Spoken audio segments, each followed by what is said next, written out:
Ali worked in public relations consultancy in Brisbane. Ali gives considerable time and energy to community organizations, including Cancer Council Queensland, Beyond the Stars Christmas CD, and the Toowoomba Chamber of Commerce and Industry. Ali especially loves spending time with her two busy teenagers who each enjoys a variety of activities. Ladies and gentlemen, please welcome Ali Martell.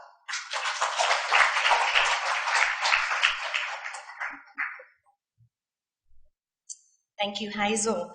Venerable Wu-Shin, venerables, faith leaders, ladies and gentlemen, it's a very great honour to be here. And it's been a very great honour to listen to some of the wise words that I have heard over the past few days. I'm going to begin my presentation today with a story. It's a classic children's story called The Three Little Pigs. But let's see how that story was recently reported by the media.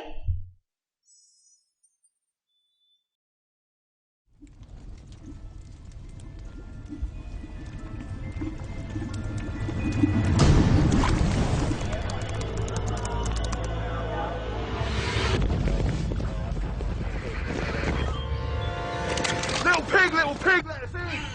It's the police! Move! The third little pig is now being taken into custody, so the spotlight is once again shone on the grey area of homeowners' rights to protect their properties. This isn't right. The three little pigs are the victims. Threw down 2 houses. We got what you did. But the pigs went too far. You have every right to defend your property. Kick the chinny chin chins up, fellas. Boiling someone alive hardly constitutes reasonable Somebody is force. going to break the law and intrude on you. You can't protect yourself in your own home. A man's home is his castle. If someone tried to blow my house down, I'd do the same. I knew the wolf. There's no way he could have blown down those houses. He had asthma. But the wolf had asthma. So what's the truth about the pigs' houses being blown down? Inside job. There's no reason why those 2 houses, one made from straw, the other from wood, should have collapsed. Not even a healthy wolf's huff and puff could bring them down. The 3 little pigs have confessed to conspiring to commit insurance fraud, framing the wolf in an attempt to cover their tracks. Their motive was financial, as they struggled to keep up with their mortgage repayments. Guilty. I can empathise with the pigs. I'm behind on my payments too. How could this have happened? I've lost everything.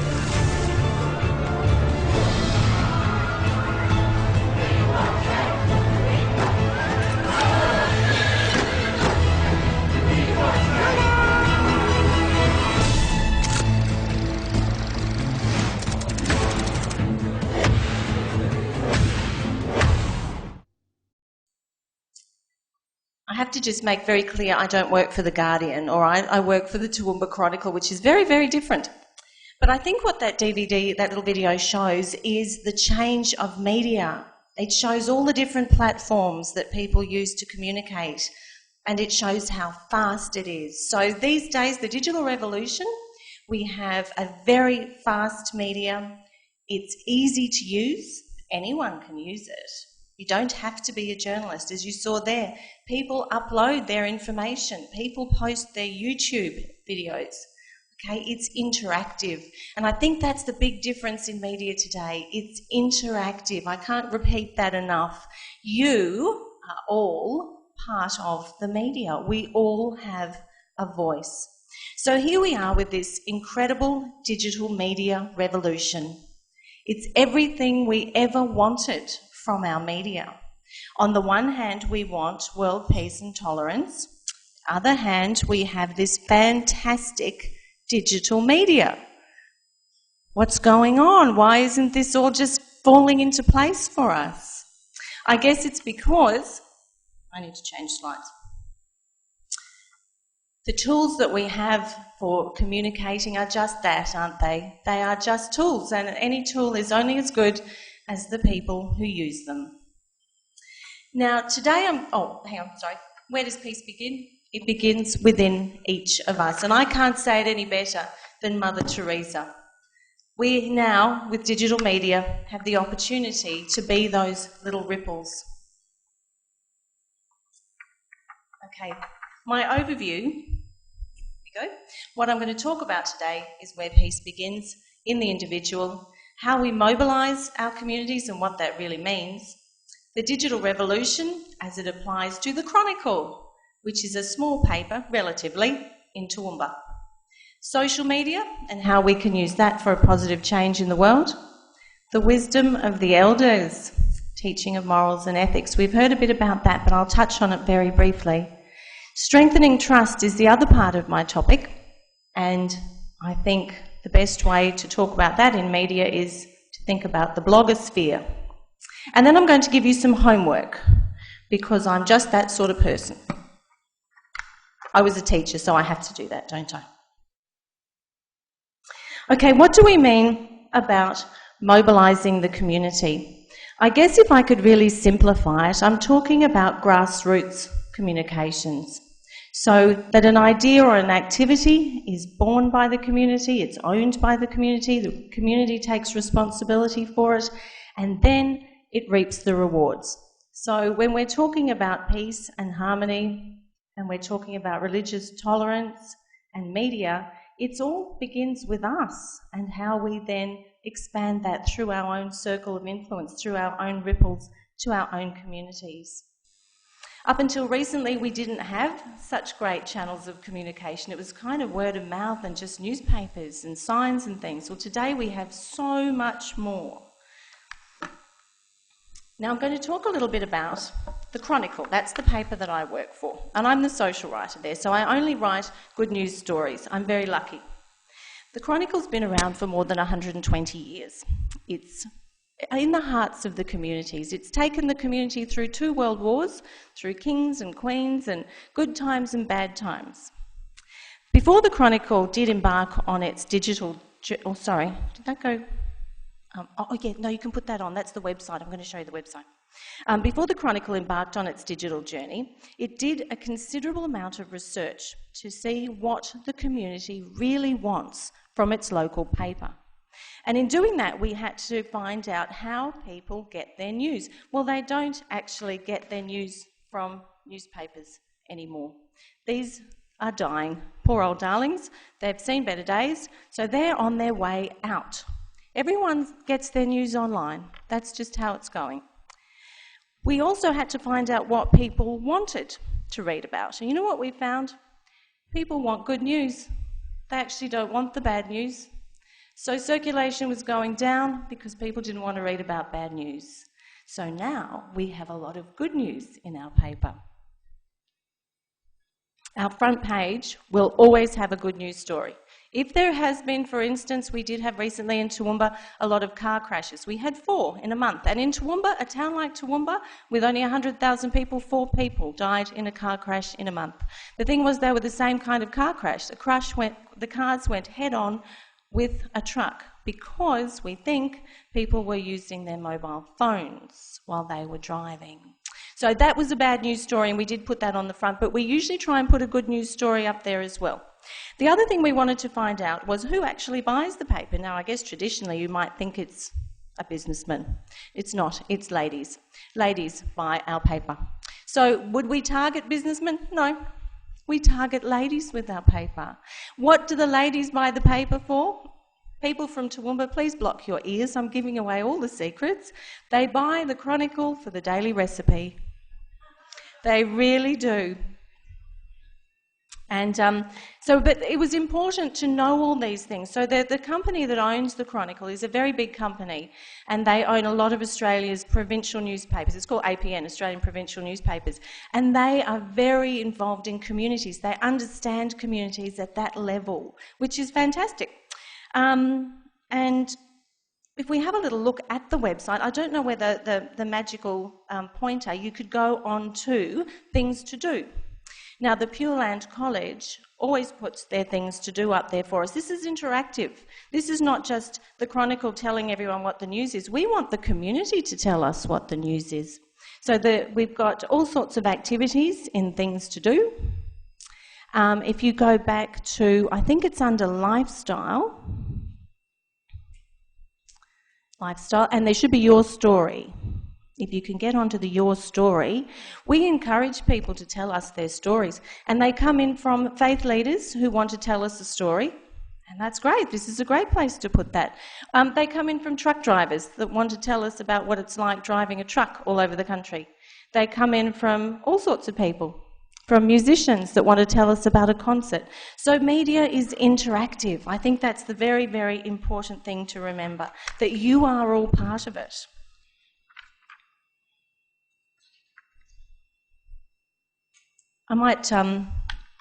We might go to the next slide if that's all right. The only other thing I was going to say is we have a tribute section at the Chronicle.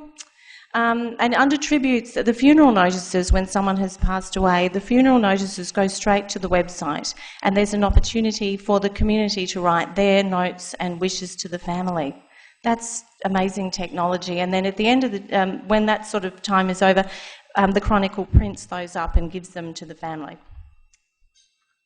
They also offer a variety of apps and QR codes. Have you all seen QR codes? That's coming to the Chronicle at the moment. So with our stories, we put a QR code next to the photograph. You can scan it with your phone and you'll get the video footage of that activity or event.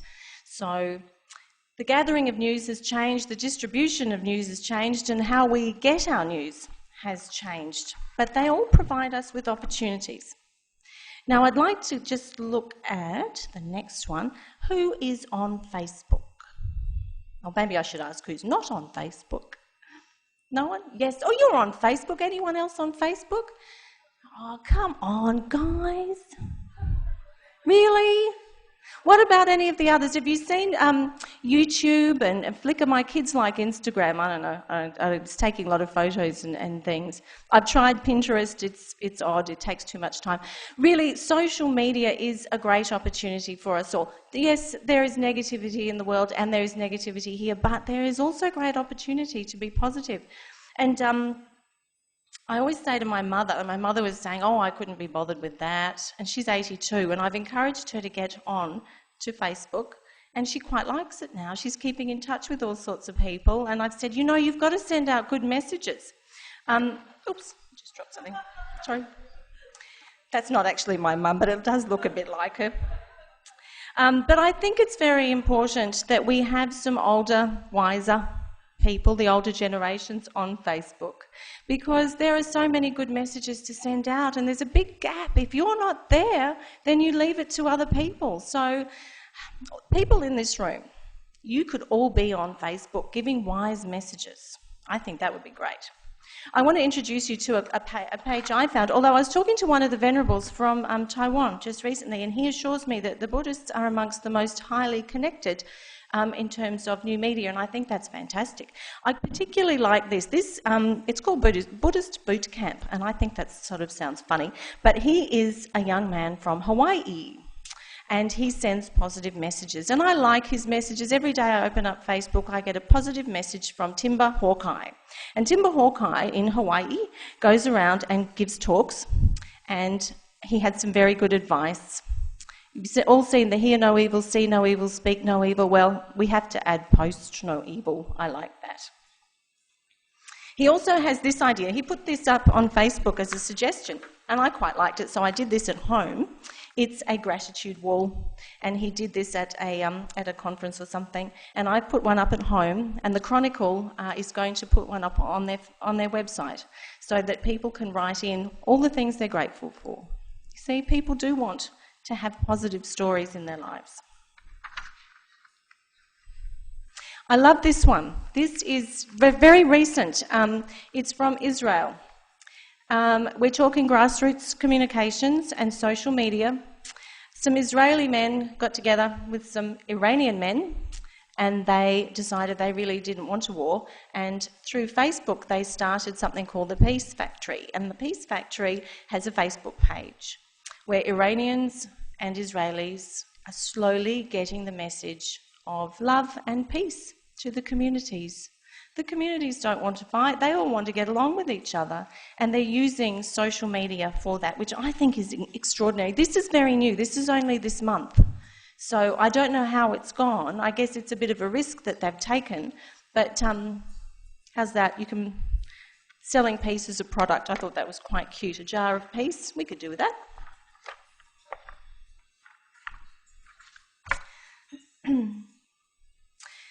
We've heard a lot about the teaching of morals and ethics, and it's so important to bring that into our social media. Sometimes I think we all should have a license to have a Facebook page.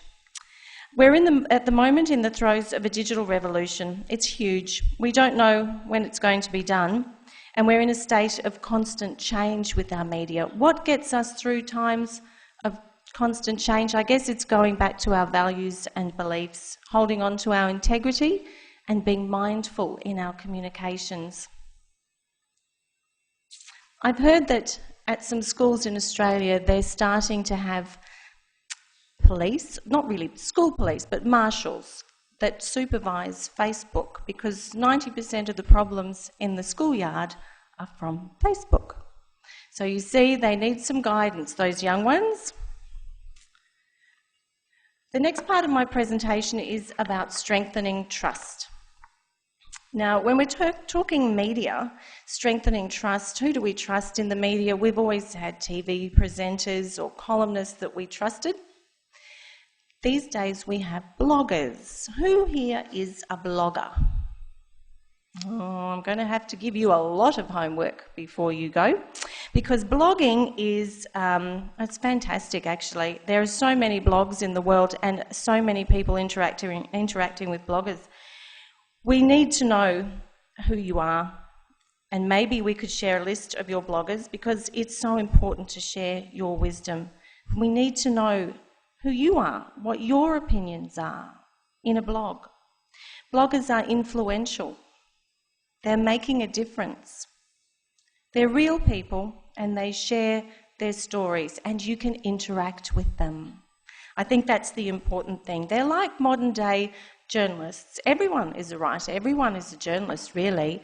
You have an opportunity now to have a voice through your blogs. And blogging is how Israel and Iran started their little program for I Love Israel, I Love Iran. One's Israeli, one's Iranian, and they started a blog together, and they called it the Peace Factory. And Ronnie said, once you see your enemy as a human being similar to yourself and understand he doesn't hate you, as years of propaganda succeed to make you believe, you can never go back to blind hate. Then you can start to know each other and you'll be ready for peace. I thought that was incredible and incredibly brave coming from him. It's your homework. You can think of it as homework, or maybe you can think of it as a secret mission. It would be nice for you to go and have a look at Facebook if you've never done that. To have a look at the media and the websites like the Chronicle, like the Guardian, and see where you can interact. Look at your own media. Can you write comments on stories? Can you upload stories? On Facebook, send out messages. Maybe you'd like to start blogging. The media is there for you. It's media for the people at last. So I'm going to leave you with something that Mother Teresa said: to keep a lamp burning, you have to keep putting oil in it, so you have to keep being part of the media and being involved. And I put that picture of a baby because I thought it was cute. Thank you. Our next presentation will be made by Mr. Scott McGrath, Deputy Chair, Police Citizen. His presentation will be on building a culture of peace through community efforts. Scott McGrath is a Sergeant of Police in the state of Queensland, Australia.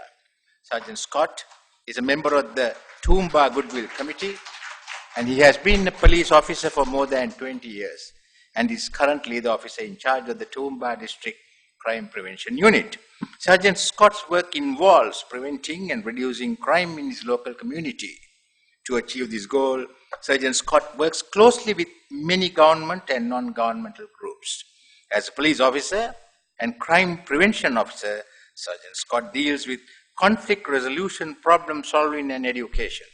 He is also an executive member of several organizations, including sports, youth and education. During his career, he has been awarded several commendations for his work.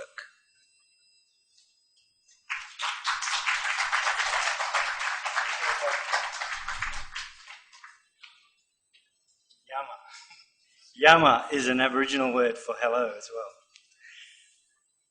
I would like to thank the President of Sri Lanka for inviting myself and other Goodwill Committee members to this wonderful country. And I would also like to thank the people for their hospitality. It's been very warm and very enjoyable. I would also like to acknowledge Venerable Ching Kung and the fellow members of the Goodwill Committee that travelled to Sri Lanka with me, special guests, ladies and gentlemen. My name is Scott McGrath, and I've been asked to present a talk titled Building a Culture of Peace Through Community Efforts.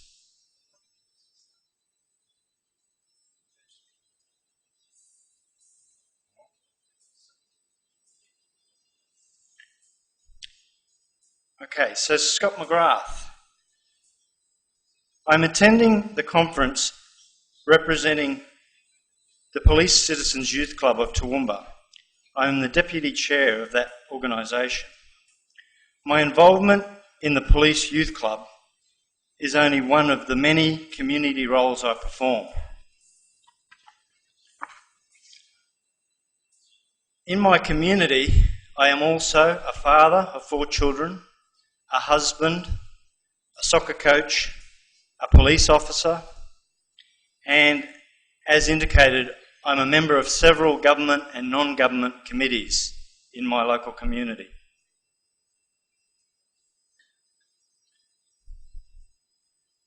I live in a place called Toowoomba, Queensland, Australia, a community with roughly 100,000 people.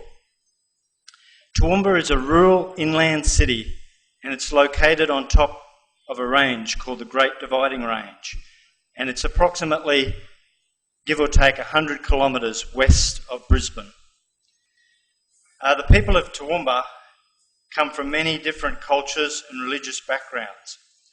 I'd like to now show a short film which just depicts a little bit about Toowoomba.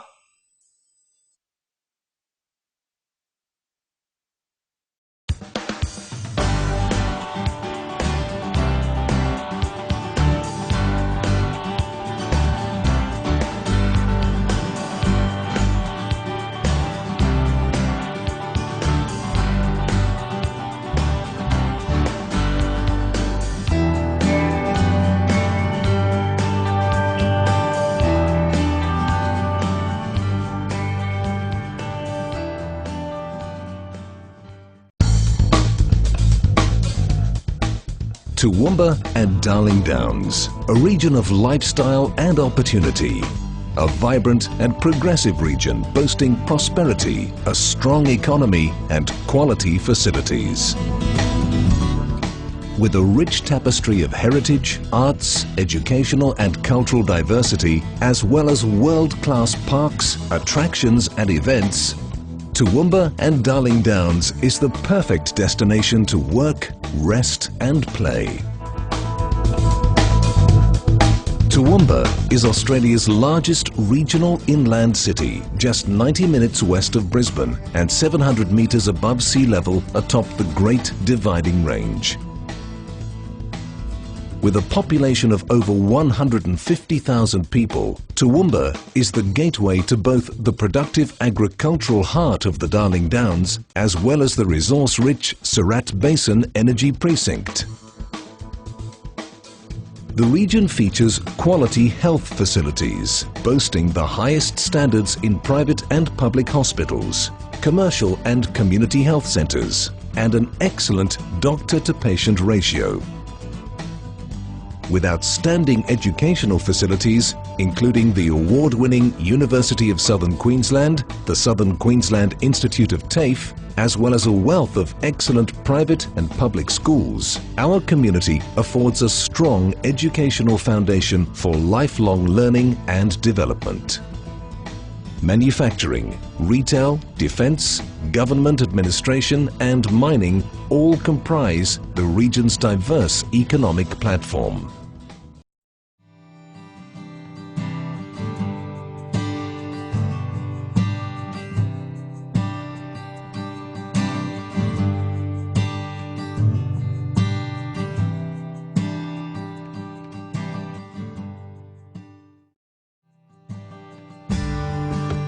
Toowoomba and Darling Downs offers the contrasts of the seasons, the colours, the character and the moods of the countryside, a taste of history, the flavours of fresh farm produce and the release from big city pressures to enjoy country pleasures.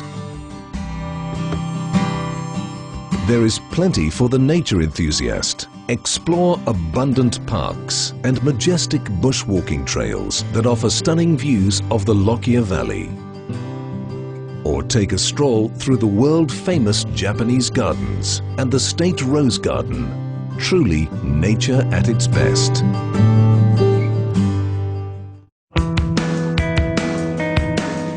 Experience the region's provider to palate gourmet food and wine culture.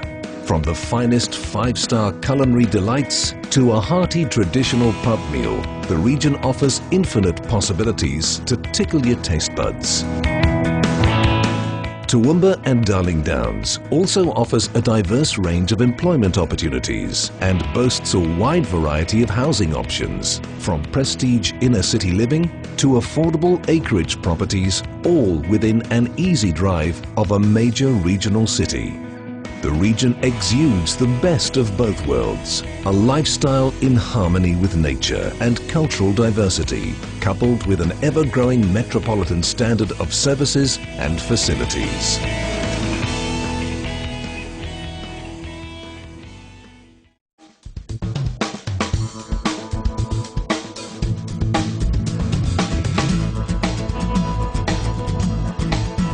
Toowoomba and Darling Downs delivers an event calendar filled with new experiences, rich in cultural and artistic diversity, and offers visitors and locals alike a vast palette of possibilities and experiences all year round. The Toowoomba Carnival of Flowers is famous the world over as the premier celebration of flowers, food, wine, culture, entertainment, and all things spring. Easterfest, held every Easter long weekend in our beautiful Queen's Park, is the largest festival of its kind in Australia, attracting thousands of visitors worldwide. The Australian Camp Oven Festival, Elders Farm Fest, Garden Fest, Pittsworth Craft and Fine Food Spectacular, Oakey Sprint Car Races, Shakespeare in the Park, Languages and Cultures Festival. These are just some of the many festivals, celebrations, shows, theatric and musical presentations held each year in our incredible region. Toowoomba and Darling Downs is fast becoming a region well renowned for its eclectic and abundant events culture.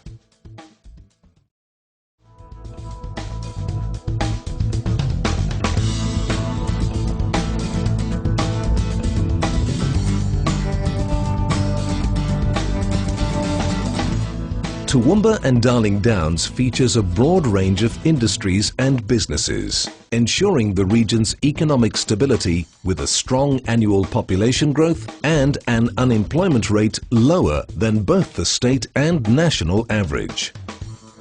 Approximately $2 billion in agricultural products are produced regionally each year, equivalent to around 30% of Queensland's total agricultural output.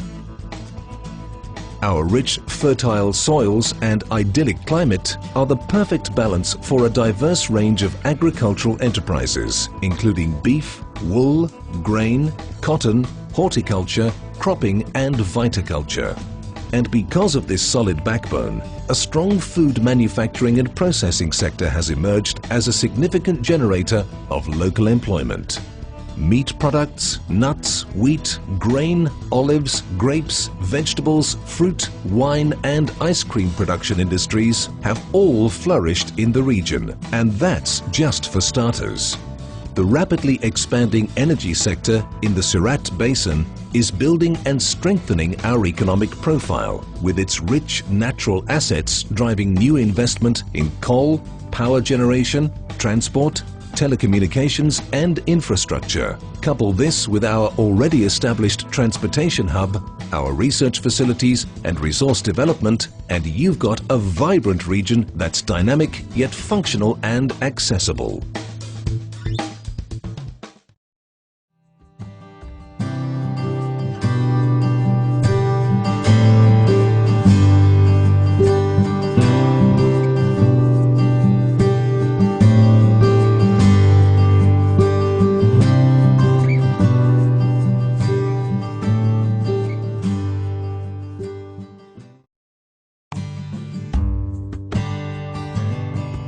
Toowoomba is all about sustainability, both in the environment and in business. With major regional projects already underway to help support the burgeoning growth of our region, we are redeveloping 1,600 hectares into much-needed industrial land.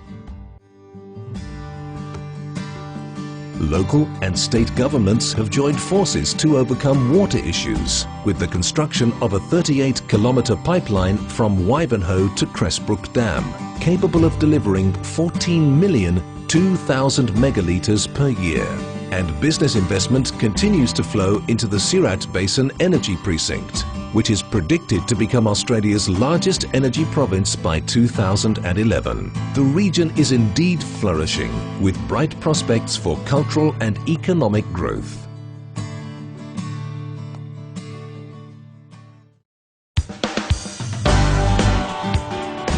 Toowoomba and Darling Downs, convenient to Brisbane, the Gold Coast and the Sunshine Coast, offering fantastic lifestyle opportunities, a comfortable climate, magnificent parks and gardens, and a food and wine culture that rivals the world's best. The region offers a much-sought balance between work and play. Toowoomba and Darling Downs. There's lots to love. I'm not an academic, and I'm certainly do not profess to be an expert on the topic of building peace through community efforts. So today I will simply be talking from my personal experiences and a little from my heart. Part of my job description in my role is maintaining community networks and identifying and building new networks in my community. I truly think that this is one of the most important roles or parts of my work.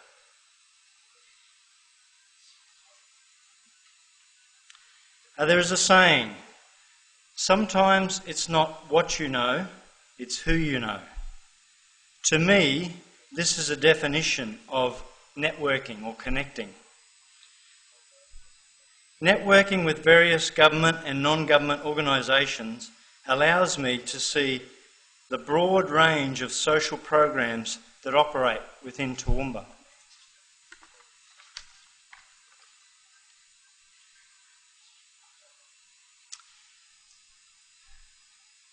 These are people-focused programs that support and advocate for the elderly, the youths, the refugees and migrants, the mentally ill, people with disabilities, and many, many other groups within our community. The key objectives or outcomes of these programs may not be peace and harmony, but through engagement and inclusion with community members, they are gently building peace and harmony.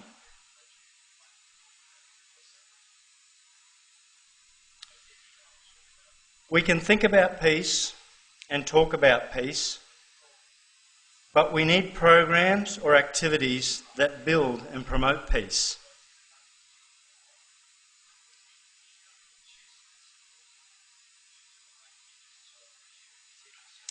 Some of the programs I am involved in Toowoomba are Safer Toowoomba Regional Partnerships Incorporated, the Healthy Relationships Program, the Rock and Water Program, the Youth Engagement and Support Committee, and also the Goodwill Committee, building a model city for peace and harmony. I work with young people from difficult backgrounds. These young people have low self-esteem and don't believe in themselves. However, if you can get them involved in programs that improve their health, education and skills, you start to see them believing in themselves. I put this slide in because this slide is for everyone, especially if you personally have been put down, tormented or abused.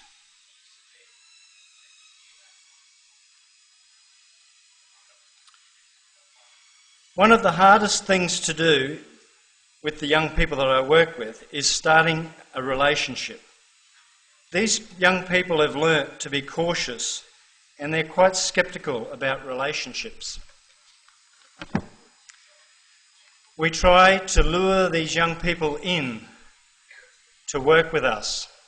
That lure might be a sport activity, some form of entertainment, providing a meal or food to them, or an event that interests them, or maybe engaging someone they look up to or a celebrity. Whatever the lure we use, it doesn't matter. The thing that matters is starting a conversation with these people and then moving forward from that conversation. And this is the same for peace. Starting a conversation, being an active listener, being forgiving, saying sorry, accepting and celebrating differences.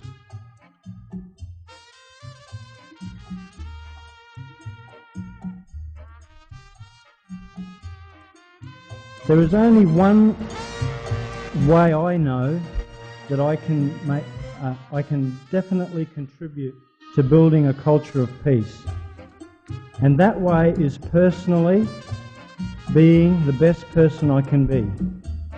Being kind, forgiving, generous, honest, and also showing leadership in my community. Then my children, my neighbour, my community can learn from me.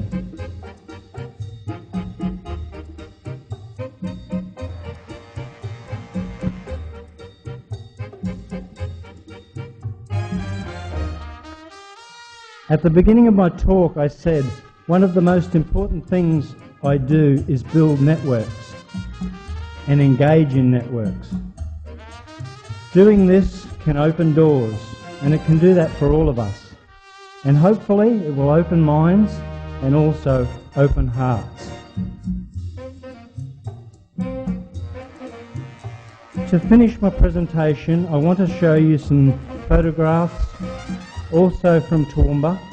These photographs represent the many festivals and different youth programs that we're involved in,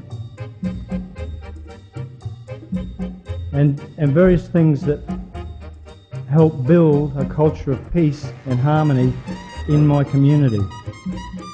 I've also included some photographs of disasters that have affected Toowoomba in recent times. During these disasters, I saw communities supporting each other, ordinary people doing extraordinary things.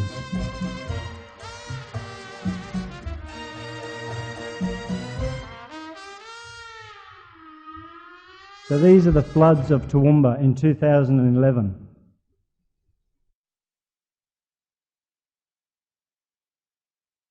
These are the fires. We have fires that happen when the debris builds up.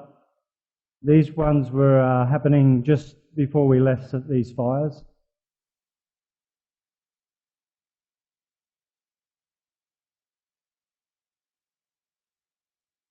Storms. And these are some of the things some of the festivals and different programs that the community are involved in, and myself.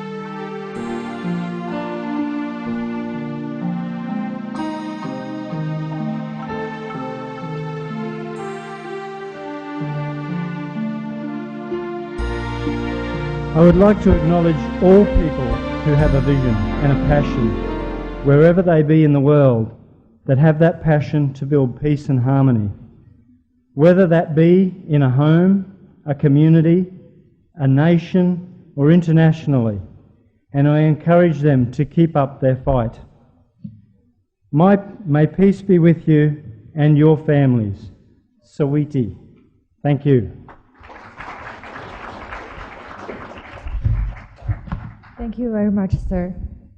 The last speaker for this morning's plenary part 3 is Mr. Barry Sheehan, the director of Centacare, Toowoomba, Queensland, Australia.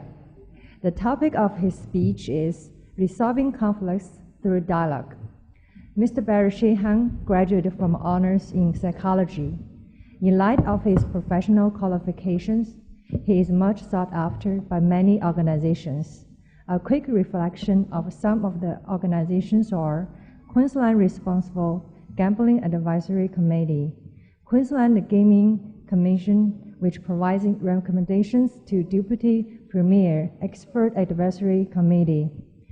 Barry sits in several boards such as Queensland Gaming Commission, Catholic Social Services Australia Board, National Compact Task Force. Ladies and gentlemen, please welcome Mr. Barry Sheehan. Thank you, Hazel. Venerable Wu Xin, other venerables, world faith leaders, distinguished guests, ladies and gentlemen. This is the Interfaith Peace Forum on Intercultural and Interfaith Peace Dialogue, with the subtitle Crises Through Education. And I emphasise that education. It's such an important part of our striving towards world peace. Interestingly, at the first day of the forum, all 3 keynote speakers, the Venerable Master, and His Excellency the President Rajapaksa, and Her Excellency Madam Bogye, all emphasised education in their individual addresses.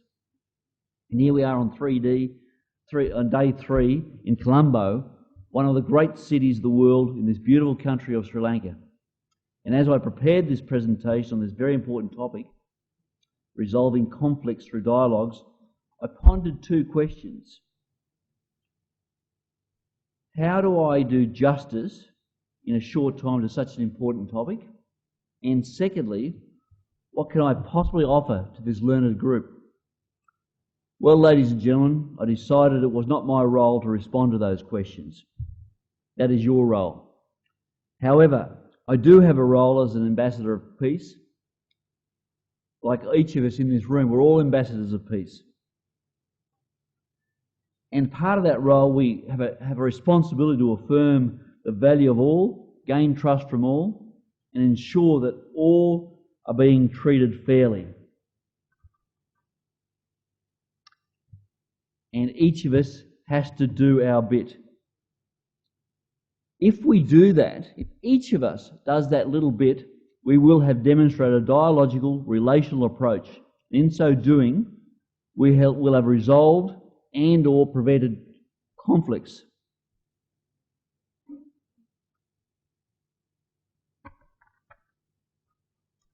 Good morning to everyone, and thank you for the opportunity to share with you and maybe even to dialogue with you on a topic that is not only dear to my heart, but I know is important to everyone in this room. Whilst I suspect I may be preaching to the converted, my hope is that this brief presentation will provide you with a taste for further comprehensive presentations and workshops in this area. Don't hesitate to dialogue with each other during the breaks and over the course of the forum. And certainly if you're in Australia, look me up and look up my Toowoomba colleagues too. And if we're in your country again, we'll look you up. What I want to talk about this morning is talk about a definition of dialogue and the difference between dialogue and debate, and then talk more about dialogue, and then talk more about dialogue. And if time permits, talk more about dialogue. It's probably a good idea at this point in time to just share with you a couple of hats that I wear. The first one is the Caritas hat. This hat is the Caritas International hat. I work for a Catholic agency called Centacare, whose international cousin is Caritas. Caritas provides a range of domestic and international social services and aid services. The word Caritas means love. And if you take away one thing from this presentation is this: if every one of us uses dialogue, the world has an opportunity to be a world of love, which in turn becomes a place of serene people. And we can all wear this hat, free and serene in 2013. I considered making it free and serene in 2012, but I thought we still have some work to do. So maybe serene and free in 2013 is achievable. And if we get that, we will have achieved a world of no poverty and no violence, and a world of dialogue.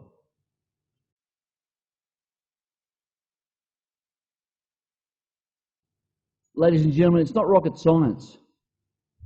If we dialogue, we'll have an understanding of self and each other, and we will have a world of peace and harmony, a world where conflicts are indeed resolved using dialogue.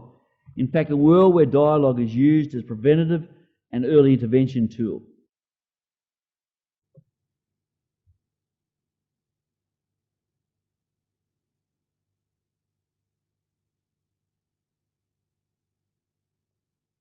It's not just about giving presentations on resolving conflict through dialogue, it's about educating educators. This is about an educational culture shift. There's an old saying, if you give a person a fish, you feed him or her for a day. If you teach that person to fish, you feed him or her for life. In other words, let's not only teach people about resolving conflict through dialogue, but let's teach people to teach others. What we want to do is develop a dialogic mindset and create a space where it is okay to have multiple complex conflicting views. Let's create a world that allows for personal reflection, engaging in dialogue with others, and shaping a commitment to transforming conflicted conversations. Each of us can contribute.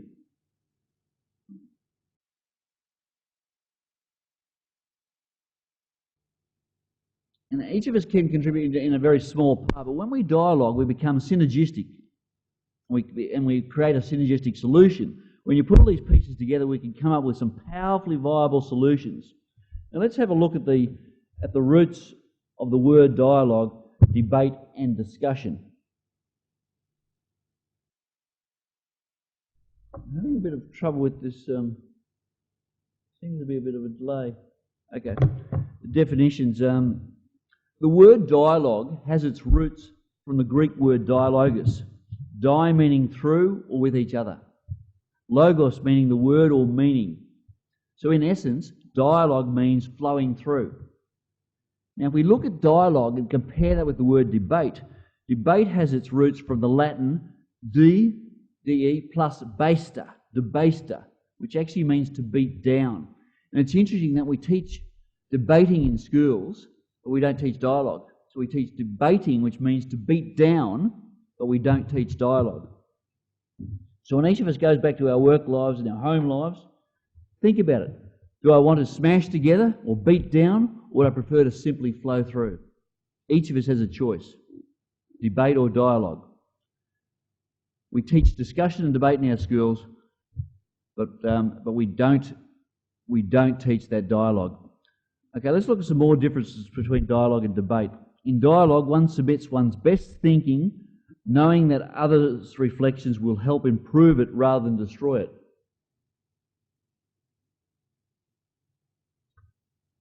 In debate, one submits one's best thinking to defend it against the challenger, to show that it is right. So in dialogue, we're talking about offering something so others' reflections could actually improve it. In debate, you're actually defending your own position. Big difference. Dialogue calls for temporarily suspending one's beliefs. Debate calls for investing wholeheartedly in one's beliefs. So again, dialogue, you put your own stuff out, you listen to other people. They contribute to what you want. In dialogue, I am trying to understand you. In dialogue, one searches for strengths in the other person, but in debate, one searches for flaws and weaknesses. There's a big difference between dialogue and debate.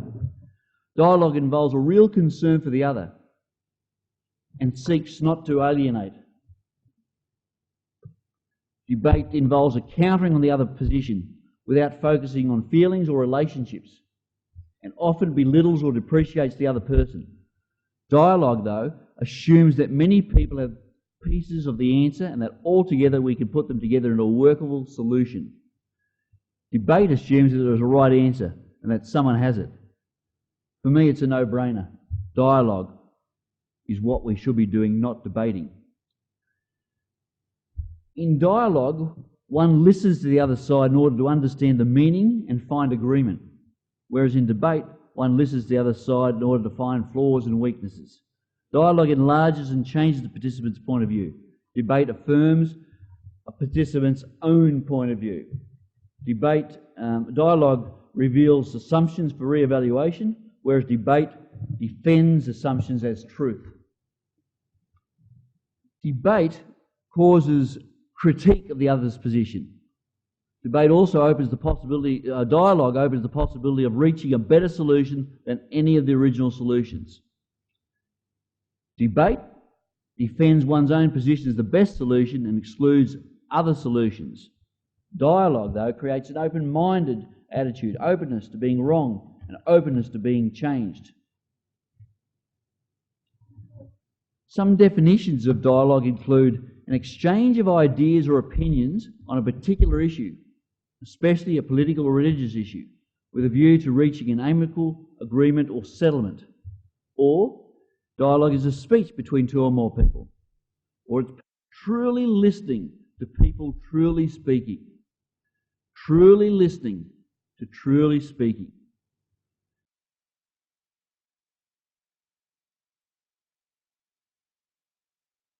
Some of the reasons why we should have dialogue is to build knowledge and promote knowledge retention, to present and promote consideration of alternative perspectives, to reduce prejudice by examining similarities of experience and in so doing speaking through the surface tension created by difference. Just take a moment to talk about some of the great leaders and the great peacemakers of our history. The Buddha said we are what we think. All that we are arises in our thoughts. With our thoughts, we make the world. Nelson Mandela said the first thing is to be honest with yourself. You can never have an impact on society if you have not changed yourself. Martin Luther King said, we never get rid of an enemy by meeting hate with hate. We get rid of the enemy by getting rid of enmity. Enmity, E-N-M-I-T-Y, is hostility, extreme ill will or hatred that exists between enemies. In other words, we don't resolve conflict with hate, we resolve conflict by getting rid of extreme ill will that exists between enemies. We don't debate, we don't even discuss, we dialogue. Jesus said, you must love your enemies and pray for those who curse you. Do well to those who hate you and pray for those who persecute you so that you may be sons of your Father in heaven.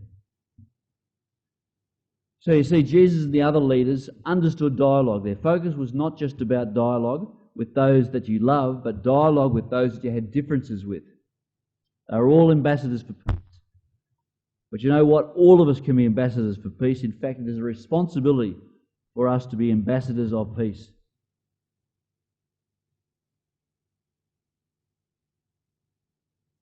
Mahatma Gandhi said, when I despair, I remember that all through history, the ways of truth and love have always won.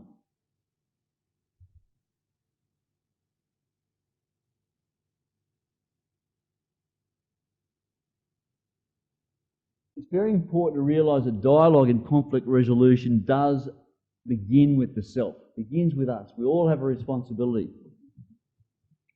Just before I finish, I'll tell you a story. Once there were two women who both wanted a lemon. However, as luck would have it, there there was only one left in the shop. Without discussion, they both agreed to take half. One woman took her half lemon home and squeezed it to make a drink. The juice barely covered the bottom of the glass. The other grated the rind to make a lemon-flavoured cake, although it wasn't as flavoursome as she'd hoped. The juice went everywhere. Had they taken the time to dialogue with each other, they both could have had what they wanted, juice or the rind of a whole lemon. Dialogue, ladies and gentlemen, can lead to solutions that benefit everyone. We all need to continue to develop a dialogic mindset which provides us with the ability to create a space for multiple complexities and even conflicting views. We need to understand self, and through personal reflection, internal dialogue, this will help us to shape external dialogue. Dialogue really is thinking in its natural state. Thinking is the conversation within us. Words began in human beings in the process of transforming gregariousness into cooperation. So words began in human beings in the process of transforming gregariousness into cooperation. Not all communication is dialogue. Dialogue is shared exploration towards greater understanding, connection, or possibility. Any communication that fits this definition can be considered dialogue. Communication that doesn't fit this definition, we don't call dialogue. Dialogue can sometimes be truly magical, dissolving the boundaries between us and the world and opening up well springs of realisation and resonant power. In those rare, deeply healing moments of dialogue, in its most ideal form, we may experience the wholeness of who we are, beyond our isolated ego. Listening and speaking to the wholeness of who we are, deep within and beyond the group around us.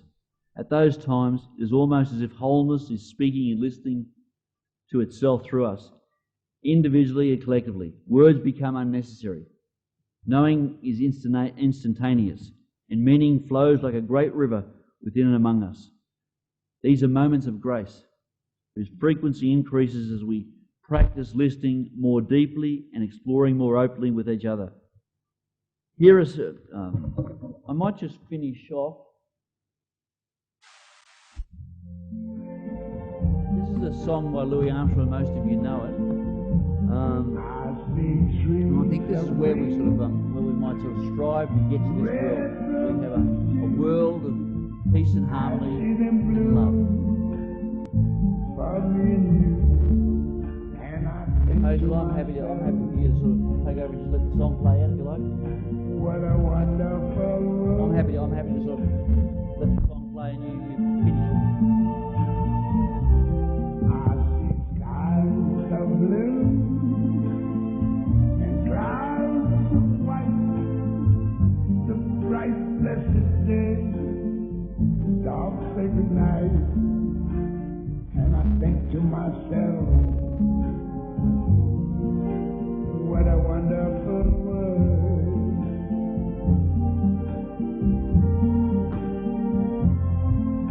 The colors of the rainbow. Thank you very much for your presentation. Are also on the faces of people going by. We are going to